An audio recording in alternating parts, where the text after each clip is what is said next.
Okay, it's Stephen Doyle here with Brian Kerr in the aftermath of really what is a shattering result for Manchester United. Brian, 1-1 here against Huddersfield Town, and a result which consigns United to the Europa League for next season. And for a club of their stature, and I suppose the owners who've always placed so much emphasis on qualifying for the Champions League year on year, they always kind of said there was never really any concern about winning titles. It was just making sure they stayed in the Champions League. That's gone now for next season, and where do you think that leaves them?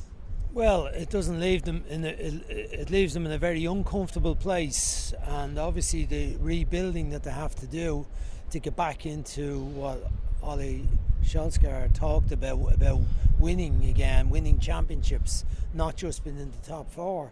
It leaves them with a lot of work to do to get there. Obviously there'll be a massive financial hit in not being in the Champions League next year. While the money has increased substantially for winning the various rounds of the Europa League, I think it's still worked out on the basis of it being 1/3 of the money from the Champions League compared to Europa League. So that is very substantial in Manchester United's case, where you might be talking about an income of 40 to 50 million compared to 10 or 15 if you got to the final of the Europa League. So I think that's substantial. Also, it brings in the factor of how many great players will want to come to play for Manchester United this year in the Premier League and in the Europa League. I suppose the truth of it lies somewhere in between, that Manchester United has an aura about it as a club, as a previous winners of the European Cup and Champions League and whatever you have in yourself. There's a significance to the name, there's a significance to its history, and there will be an attraction to going to play for Manchester United. And obviously they'll still be able to pay substantial wages. The problem is there are not that many great players around the place that you could guarantee are going to make the difference to this team that Manchester United will be able to get, because they will be in competition with Manchester City, who will want to improve their squad once again. They probably won't need that many players. Chelsea will certainly be looking to get new players. Arsenal will be looking to get new players. Real Madrid are in a situation where they need a change, I suppose, a change of personnel, but obviously to improve the squad they have, because by their standards, second to Barcelona or third to Barcelona in the league isn't good enough for them, and to have lost their Champions League title, haven't won it the last 3 years, that's not acceptable for them. Barcelona will be in the market for players, so you're looking at and Spurs, of course, even if they don't sell, they've got to improve their team. But if the likes of Eriksen went, for instance, if Alderweireld goes, they're going to need players. So there aren't that many top quality players around who are going to make the exceptional difference that Manchester United need to make to improve the squad. Brian, Gary Neville spoke a few weeks ago about this. He used the analogy of the Japanese knotwood, that there seemed to be a bit of a rot. Not weed. Yeah, beg your pardon. Yeah. It's been a problem in Ireland. I'm not the green finger type, Brian, But he did speak about that. Now, there does definitely seem to be a big problem in the dressing room there. There's players that don't want to be there. That kind of atmosphere in the dressing room doesn't help.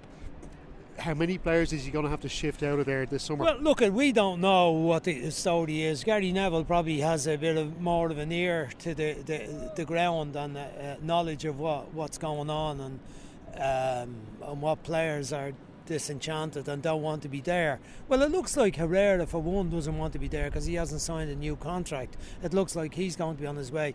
Antonio Valencia will be on his way out, the club captain. He hasn't played this season, or played very little. So there's two players that they're going to move.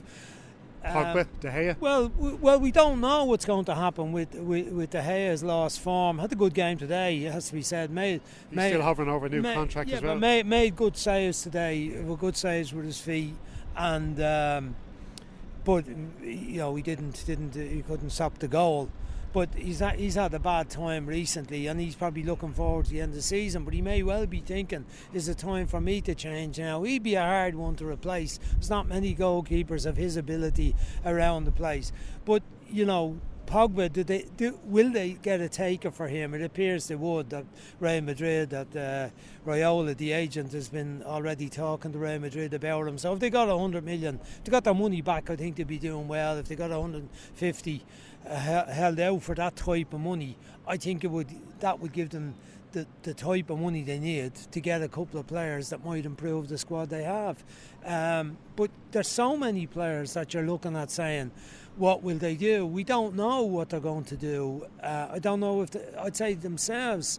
I'd say Solskjaer's been making up his mind on them, and from week to week. I mean, even Mike Phelan said to me there, the picture changes from week to week. I was chatting to Mike Phelan, asking him was he going to be in the coaching role next year, or was he going to take this job that it's been mentioned, him taking the role of the technical director. And he said, I don't know, they haven't spoken to me, they haven't talked to me yet. The picture changes, he said, from week to week.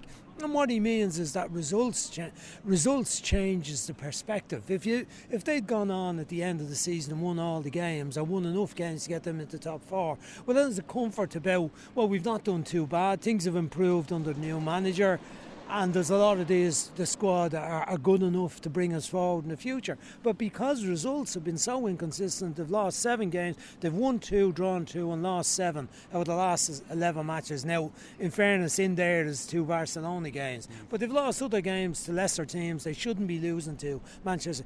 So there's a lot of players who are in a situation where, whether they want to stay or not, I'm not sure the club would want them to stay. I think they would be looking at a lot of them saying, I think Matic is not good enough anymore in the midfield. I think they've got a couple of good seasons out of him, but I think now his legs are starting to go a bit, and I think he's one that they need to change. If Herrera goes, there's 2 places out of the midfield. Juan Mata is another one out of contract, getting on a bit, still a very, very good player. So there's a lot of fellas that they can make their mind up that they're getting older, their time might be up, and they're saying we can refresh them, but who are they going to get to replace them that they can rely on defensively? Even Jones today didn't play very well. Luke Shaw's one who has been good for them this season. He'd probably be there next year. Dalla I think certainly has potential to take up a regular place in the team, and I like Rashford. I think he's going to be there for the future. But you know, it's a situation where they could have 7 or 8 first team players going. Will they be able to get 7 or 8 better than them to replace them? Who knows? It's going to be a lot of work, a lot of hard bargaining. You would hope they've some of the planning done in relation to that to get it done quickly. But based on the last few years, I don't think they will have that work done. And the thing is as well, Brian, like, it looks like such a massive job. You said it there yourself. It looks like such a huge job, and for what essentially is an inexperienced manager like Ole Gunnar Solskjaer, does he have the capability to turn this around? Well, he has ability. He carries himself in a very nice way, in a good way. He came in and people thought it was all about smiling and laughing and shaking hands for everyone and knowing everybody's name around the club, and that's what made the difference. In the initial spell, that may have been the case, but I think he also has a very good tactical brain about him. I think he has reasonable experience. He had a bad experience with Cardiff. He could hardly win a match with them, but he came into a Cardiff situation that was already struggling anyway. Then he went back and did the Molde job and did that well again. So, you know, they've gone through the spell of having, I mean, David Moyes was an appointment at the time. He was Fergie's choice, and there was no one was going to argue with Fergie's choice. I thought he would do well. I think he have a lot of time for David Moyes, both personally as a manager. I think he's a very, very good bloke. But the United job has proved to be exceptionally difficult to follow. Ferguson was the worst possible time for someone to come into it. But since then, they've gone through, what would you say, tried and trusted people. Van Gaal, who was managed big clubs, great clubs, and done very well with them, usually in the second and third season. And he turned out to be a relative failure, finished with a cup win. Would they have settled for a cup win this year? I think they would, but at the time they wouldn't settle for a cup win. Marino had a couple of cups and won the Europa League, but they weren't happy with him, weren't happy with the style of football. The crowd didn't like him, didn't like his ways, didn't like the way he went on, and they had to change again. So they've gone that road. So where do they go to next? Do they go for another big foreign coach, or do they go for give someone a go, one of their own? It turned out he was in temporary. Now he got the job, I think, based on a series of very positive results, and also turning around the PSG result when they lost the home game and went and won 3-1 over there and 2-0 down. That result, I think, confirmed he was going to get the job. There was no more waiting, and I thought that's reasonable. I think everybody else felt it was reasonable. So there's a lot more to be done. We're just watching the players going by us with their heads down, stuck in their phones, of course, as usual, what we see nowadays. But just see Rashford going by and Dalot and a few more of them, Sanchez limping along. Might be answering texts to the agents, but yeah, get me out of here, or get me more money to stay, or whatever it is. But it's a hard job ahead. But this is a massive club with a reputation and a draw for players who will want to play for them in the future. They've got to improve. It's not going to be easy. I think Solskjaer thought it was going to be easier than is turning out to be when he started to win the matches on a regular basis, and he was talking about we want to get back to be winning titles like we used to before. He kept referring back to Alex and that time when we used to. They're not there now. The others have caught up on them, and Chelsea are not going to be happy either with their position this season. Arsenal are going to be happy. A big revolution, I think, taking place at Arsenal. Emery has had 1 year to have a good look at it. You would imagine Spurs getting more settled now in the stadium. Have had a somewhat traumatic year. Have lost 19 games this season, but they've been playing away from home most of the season. I think Spurs really, the Wembley thing was hard going, a bit of a nightmare for them. Are we staying? Are we going back? And what's happening? And then they get back, and by the time they get back, they've only half the players available. So, but I think Spurs will try to be stronger again next year, and obviously Manchester City, they've a bit to do, and today just confirms that again. I mean, I had them down as bankers to win today and win the last match with Cardiff and get the six points. Would have brought them on to, I think, 71. I think instead of that, on 66, the best they can do is 69. Not good enough. Okay, well, listen, to finish, Brian, and sticking with Spurs, who you mentioned there, I can't let you go without asking you about Mark Travers, of course, the Bournemouth goalkeeper, making his Premier League debut yesterday. A young man from Maynooth. We've only ever had one Irish international cap from Kildare.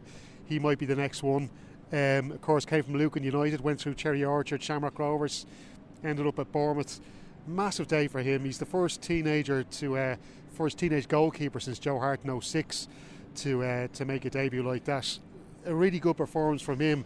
And do you think he's a goalkeeper could make a big impression, maybe likes of Shea Given and Packy Bonner? Well, on the basis of how he played yesterday, you would say yes, but it just shows the advantage of young Irish players not being at the really big clubs with all the money, and where there's no patience for young goalkeepers. I mean, we have a situation where we have young goalkeepers with our Premier Division clubs. When are they ever going to see a game?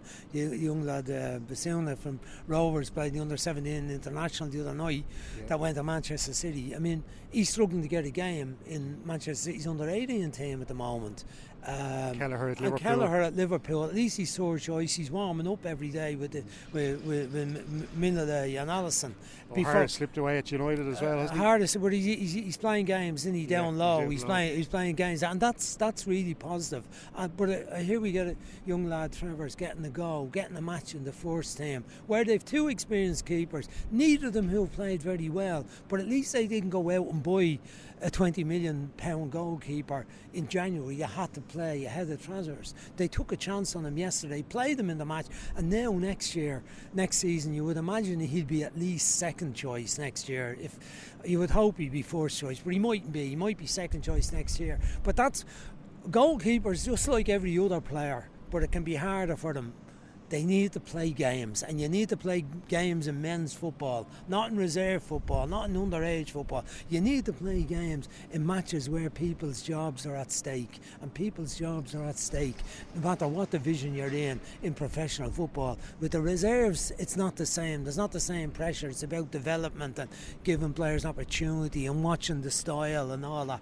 When it's the manager's job is at stake and professionals' futures at stake, when your new contract is renewed, that's the real stuff. And whether it's down in Division 2 or the League of Ireland or whatever the league is, it's better for goalkeepers to be playing in that. He's got to go in the big league now, and he looks like it. And in fairness, Mick McCarthy was obviously aware of him because he had him in the squad, hadn't he, for Gibraltar and Georgia. Yeah. So Mick was aware of what he was doing already, but I think yesterday would certainly have confirmed that he has ability and that he's earned the right to be there and thereabouts, because we've had a lot of, I'd have to say, average enough goalkeepers around the senior squad over the last few years that weren't playing at a particularly high level, or if they were playing in teams that were struggling. I think Randolph has done fairly well over the years. He's, you know, he wasn't a brilliant Premier League goalkeeper. He's done very well for Middlesbrough this year. I think he's been Player of the Year for Middlesbrough. But after that, you know, I don't think we've had some quite average goalkeepers, I think, in recent seasons as cover to Randolph. Thanks, Brian. Well, we'll have loads more analysis of Huddersfield, Man U, cross off the ball. Don't forget, Joe will be on the radio tomorrow night with plenty of analysis, and you can check it out then. Thank you.